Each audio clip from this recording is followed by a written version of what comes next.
Austin organise une fête dans la maison de ses parents. Le lendemain matin, il découvre que quelqu'un l'a volé. Le voleur a pris tout l'argent et les bijoux du coffre-fort. Austin appelle par vidéo 4 de ses meilleurs amis et leur dit « Quelqu'un a cambriolé ma maison hier. Pensez-vous à des suspects ?» Marie dit « Je suis désolé, mais je n'arrive pas à croire que ce soit l'un des invités. » Julie répond « J'ai passé toute la soirée en bas. Je ne me suis même pas approché du coffre-fort de tes parents. Donc, je n'ai rien remarqué de suspect. » Bob dit « Pas du tout. Tous les invités de la fête sont plutôt riches. C'est peut-être le livreur de pizza. » Et Rick de répondre « Mais Marie est arrivée avec un étranger ressemblant à un criminel. Je ne serais pas surpris de découvrir que c'est lui le voleur. » Peux-tu deviner qui est le voleur ?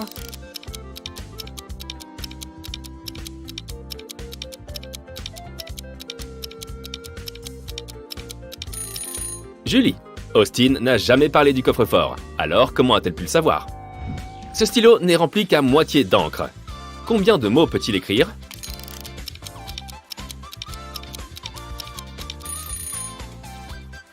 Les stylos ne sont pas capables d'écrire un mot tout seul. C'est la personne qui tient le stylo qui peut écrire les mots.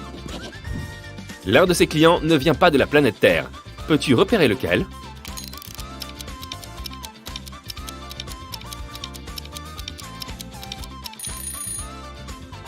Ce type mange ses cure-dents. Et dans cette entreprise, qui ne vient pas de la Terre ?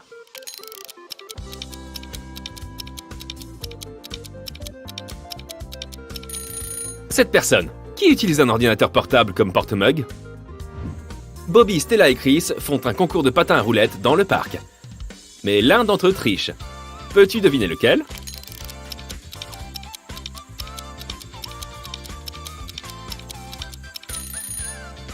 Chris, regarde ses pieds de plus près.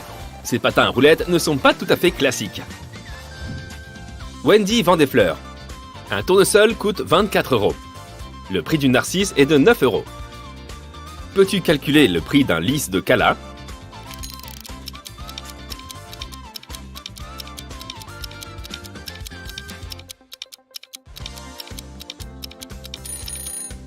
Le prix pour un lys de Cala serait de 1,5 €. Chaque fleur coûte 1,5 € par pétale. Or, le lys Cala n'a qu'un seul pétale. George et Nancy dînent dans un restaurant chic. Peux-tu repérer 3 choses bizarres ici ?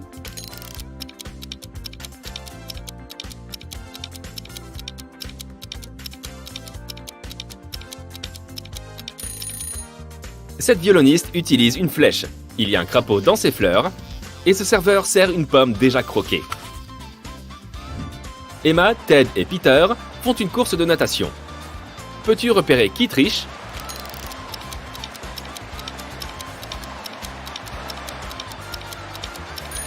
C'est Ted. Regarde son cou. Il a une petite puce. Ce doit donc être un robot et les humains ne peuvent donc pas rivaliser avec lui. Andy et sa femme Nancy vont se coucher tôt ce soir-là.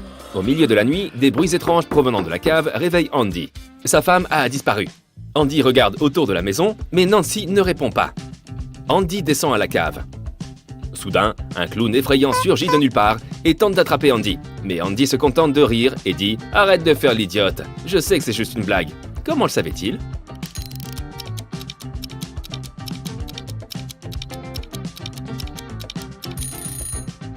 Regarde la photo sur le mur. Nancy et le clown portent les mêmes baskets. Bob se rend tous les jours dans ce café car il est secrètement amoureux de la serveuse du lieu, Kelly. Mais aujourd'hui, il a dû affronter une désagréable nouvelle. Quelqu'un a remplacé Kelly par son clone maléfique. Comment Bob l'a-t-il su ?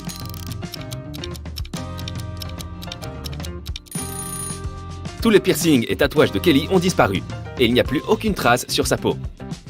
Billy télécharge une application de rencontre pour trouver l'âme sœur. Il tombe sur ces 3 femmes et les apprécie autant l'une que l'autre. Ella est une blogueuse voyage, végétalienne et une grande fan de comédie romantique. Ashley est professeure des écoles. Elle adore la randonnée et écrit son premier roman. Bella est une scientifique. Elle est très occupée au travail. C'est pourquoi elle n'a jamais eu de relation sérieuse. Elle aime les glaces et les levées de soleil. Malheureusement, un de ces 3 profils n'est pas bidon. Peux-tu aider Billy à inviter la femme qu'il lui faut ?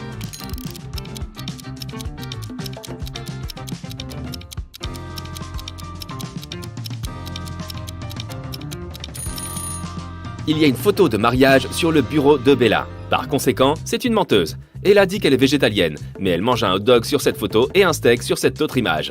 Donc c'est aussi une menteuse. Donc Billy devrait inviter Ashley. Shelly gère une boutique en ligne. Bien que tous ses employés vivent dans la même ville, ils ne se rencontrent qu'en virtuel sur Internet. Ce matin, leur appel Zoom a été interrompu par un intrus. Peux-tu repérer l'imposteur ?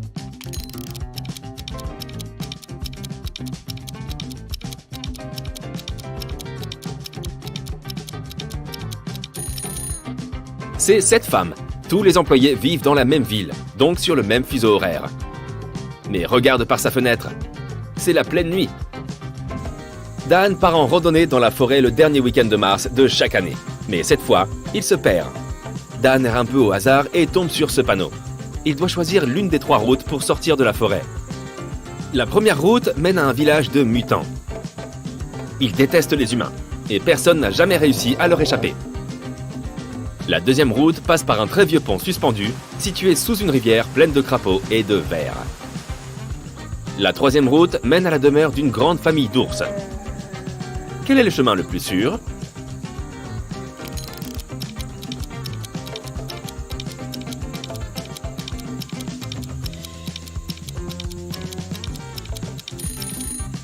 C'est le printemps, donc les ours sont réveillés et probablement très affamés. De plus, il sera difficile pour Dan de faire face aux mutants tout seul. Dan devrait donc prendre la deuxième route. Même s'il tombe dans la rivière, rien de grave n'arrivera. Les crapauds et les vers ne mordent pas. Rosie prépare un délicieux gâteau au chocolat dans la cuisine. C'est un cadeau pour son petit ami. Quand il est prêt, elle le met dans le réfrigérateur et monte prendre une douche. Un peu plus tard, Rosie revient et découvre que quelqu'un a coupé le gâteau et en a mangé plusieurs morceaux. Rosie interroge 3 de ses colocataires. Samantha répond « Comment oses-tu ? Je suis un régime sans sucre !» Pam répond « Je ne suis pas allé dans la cuisine aujourd'hui, je suis trop occupé par mes études. » Et Harry dit « J'ai ouvert le frigo il y a 2 minutes et le gâteau était entier. » Qui a mangé les parts manquantes ?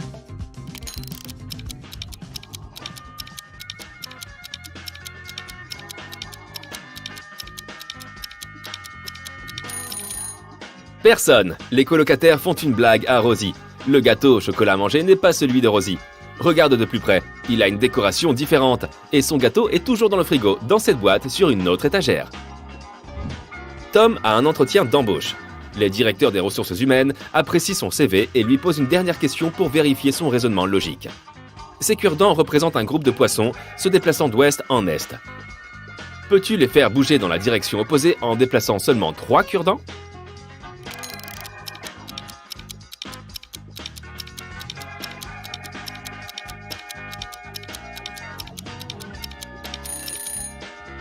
Voici la solution. Victor fait du vélo dans le parc.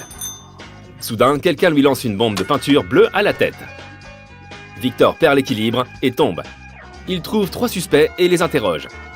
Alex dit « J'étais juste assis sur le banc et je lisais un livre. » Barbara dit « Je faisais du patin à glace et je n'ai pas vu de bombe de peinture. » Et Ashley dit « Je faisais des graffitis mais j'ai vite remarqué que quelqu'un avait volé ma peinture bleue. » Qui a jeté la peinture sur Victor ?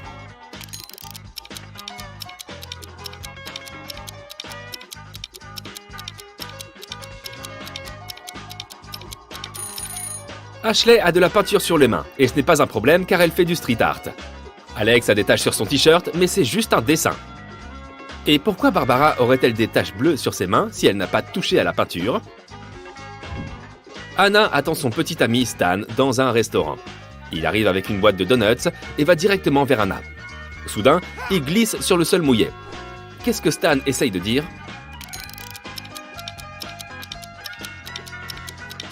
Les donuts disent « Marry me », c'est-à-dire « épouse-moi » en français. Stan a fait une demande en mariage à Anna. Fred se rend chez le coiffeur.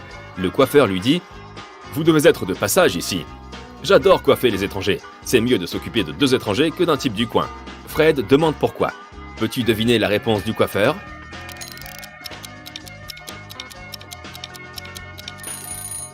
S'occuper de 2 clients est toujours plus rentable que d'un seul.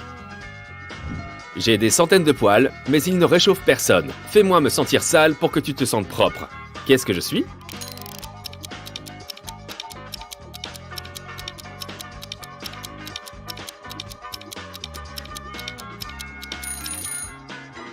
Je suis un balai. La CIA arrive chez Chris au matin. Il le soupçonne d'être un criminel.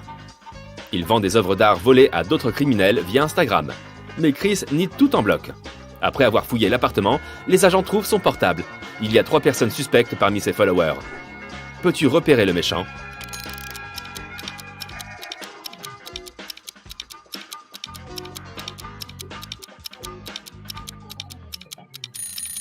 C'est ce type. Son nom dit littéralement « top secret ».